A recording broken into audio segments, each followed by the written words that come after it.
Gilles Clément. Et dans le cadre du rendez-vous jardin, première fois que j'entendais parler de ce sujet, on remonte cette OIN. Je le rappelle, 124 hectares d'urbanisme opérationnel sur un périmètre d'investigation de 650 hectares. Et là, ce jour-là, s'invite, en prime time, Pascal Criblier, le paysagiste de l'équipe Garcia Trottel, qui, ce jour-là, en prime time, nous annonce sa démission du projet. Deux points, ouvrez les guillemets, envoyez les trompettes. Vous n'avez pas à faire un projet d'urbanisme, vous avez à faire un projet immobilier. Ah bah ça alors, quelle surprise! Et on remonte donc jusqu'à la Grande Arche et on trouve des territoires dont l'humain s'est détourné parfois depuis plusieurs décennies, où la nature a fait son job et créé des territoires complètement dingues. Notamment, là il y a un immeuble en plastique, là, comme depuis 20 ans, là. Mais en dessous, il y avait un endroit que j'ai appelé le Petit Pré, qui était invraisemblable. Donc d'un côté, vous aviez le talus avec le RER pour Poissy, de l'autre côté, un talus avec des logements pour des policiers. Derrière le RER, là, une usine d'évacuation des fumées de la 14. Et de l'autre côté, l'ancien hôtel du département et la préfecture des Hauts-de-Seine. Et au milieu, un peu en contrebas, bordé par des arbres qui n'avaient pas été démolis par le chantier de la 14, donc une espèce de frontière comme ça, un territoire complètement dingue. Complètement dingue. Je ne sais pas quel dieu s'occupait de cet endroit-là, mais au printemps, c'était des coups de peinture, des fleurs jaunes, puis rouges, puis bleues. Et là, le réseau de Gilles Clément a fait que la semaine d'après, le Muséum d'Histoire Naturelle m'appelait, il dit « T'as qu'un endroit de dingue ?» Oui, il y a un endroit de dingue. Et l'école de Versailles, voilà, tout le monde venait étudier comment c'est possible qu'il y ait un tel biotope de ouf ici, là, dans ce désordre urbain, quoi. Et donc, tous les ans, on gardait cette balade urbaine. On a tout de suite inversé le sens, hein. On se donnait rendez-vous sur la Grande Arche et on finissait à la ferme, histoire d'un peu moins badé là. Là-dessus, des écoles d'archi d'Urbain me la demandent, donc je la fais avec plaisir parce que c'est quand même pas rien de traverser cette ville ô combien brutale.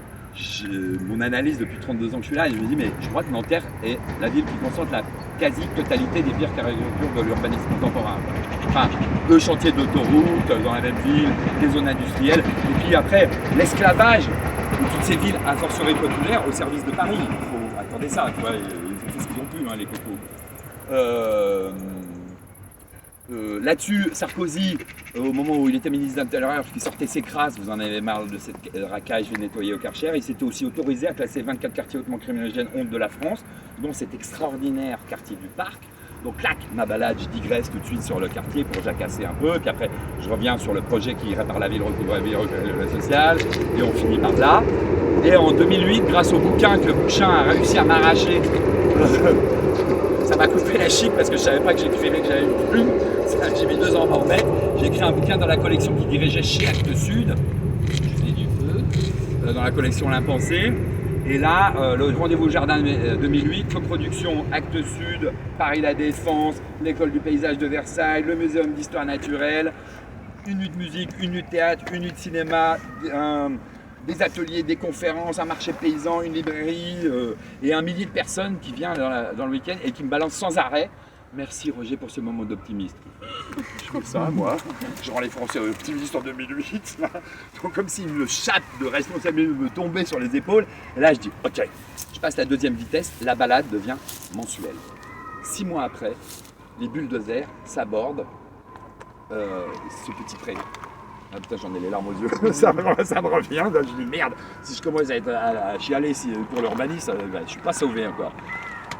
Et je me suis rappelé que depuis longtemps, j'avais des formules un peu fleuries. Genre, mais ta mère c'est Alain Delon et ton père c'est Dalida, toi. Ou à cette parole des actes. Et donc la balade du 28 décembre 2008, on était une vingtaine, et on a décidé, suite à cette destruction-là, de prendre autorité, au sens de la responsabilité, voire de la compétence, mais en tout cas pas du pouvoir, hein, commune, spontanée, aléatoire, précaire, j'en passe des meilleurs, libre, sur la dernière parcelle sauvage et libre de cette OIN Seine-Arche. Et on a commencé à nettoyer. C'est infernal ce qui s'est passé.